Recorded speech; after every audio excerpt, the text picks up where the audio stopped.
Hello friends, welcome back to our Info Couple channel.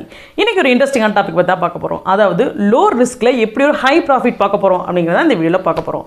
நம்ம video first வாட்டி பார்க்குறீங்கன்னா subscribe பண்ணிக்கோங்க. அப்பதான் நம்மளோட எல்லா வீடியோ வந்து உங்களுக்கு ரீச் ஆகும். ஸோ இது பாசிபிளா அப்படின்னு கேட்டிங்கன்னா கரெக்டான வேலை நீங்கள் இன்வெஸ்ட் பண்ணீங்கன்னா கண்டிப்பாக இது உங்களுக்கு ஒரு பாசிபிலிட்டியாகவே இருக்கும். So let's go to the video. அது எப்படி பாசிபிள் அப்படிங்கிறத பற்றி அந்த வீடியோவில் பார்க்க போகிறோம்.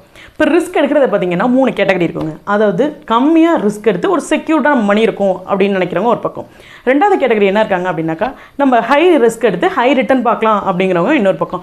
இன்னொன்று ரிஸ்க் எடுக்கலாமா வேணாமா நினச்சிட்டு இன்வெஸ்ட்மெண்ட்டே பண்ணாமல் இருக்கவங்க தேர்ட் கேட்டகரி. ஓகேவா? ஸோ இவங்களுக்கெல்லாம் ஒரு மாடரேட்டான ஒரு பெஸ்ட் பிளானை பற்றி இன்றைக்கி நம்ம பேச போகிறோம்.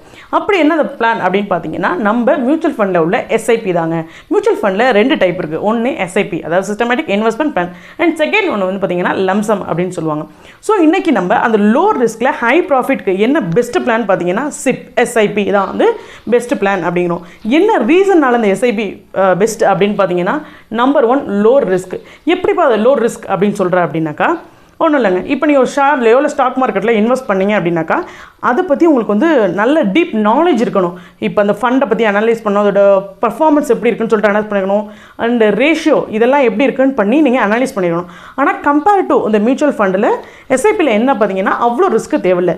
நம்ம போய் ஒரு பர்டிகுலர் ஃபண்டையோ இப்போ ஐடிசி எடுத்துட்டிங்கன்னா ஐடிஎஸோட ஃபண்டை நம்ம அனலைஸ் பண்ண தேவையில்லை. இதில் ஒரு ஃபண்டு மேனேஜர் இருப்பாங்க. ஓகேவா? அவங்க அந்த ஃபண்டை செலக்ட் பண்ணியிருப்பாங்க. ப்ளஸ் இதில் ஒரு ஃபண்டை மட்டும் அவங்க செலக்ட் பண்ணியிருக்க மாட்டாங்க, நிறையா ஃபண்டை செலக்ட் பண்ணியிருப்பாங்க. பார்த்தீங்க அப்படின்னா ஐடியில் பண்ணியிருப்பாங்க, ஆட்டோமொபைலில் பண்ணியிருப்பாங்க, வேறு என்ன பேங்கிங்கில் பண்ணியிருப்பாங்க. ஸோ எல்லா ஸ்கெடர்லையும் கலந்து அவங்க அந்த ஃபண்டை மேனேஜ் பண்ணுவாங்க. நம்மளுக்கு இதில் பிரச்சனை இல்லை. அவங்களே பர்ஃபார்மன்ஸ் எல்லாமே ரிவ்யூ பண்ணி அனலைஸ் பண்ணியிருப்பாங்க. நம்ம போய் அந்த ஃபண்டை வாங்கியிருந்தால் போதும். ஸோ பேசிக் அனலைஸ் மட்டும் நம்ம இதில் பண்ணியிருந்தால் போதும்.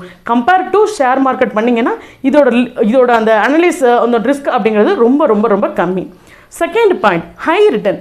எப்படி இதை ஹை ரிட்டர்ன் பண்ணலாம் அப்படின்னு பார்த்தீங்கன்னா ஒன்றும் இல்லைங்க. நீங்கள் இப்போ ஒரு எஃப்டி போடுறீங்க அப்படின்னாக்கா இப்போ மேக்ஸிமம் எஃப்டியில் ஹை ரேட் என்ன அப்படின்னு பார்த்தீங்கன்னா 5.7% ஆக்சிஸ் பேங்க் கொடுக்குது. ஓகேவா?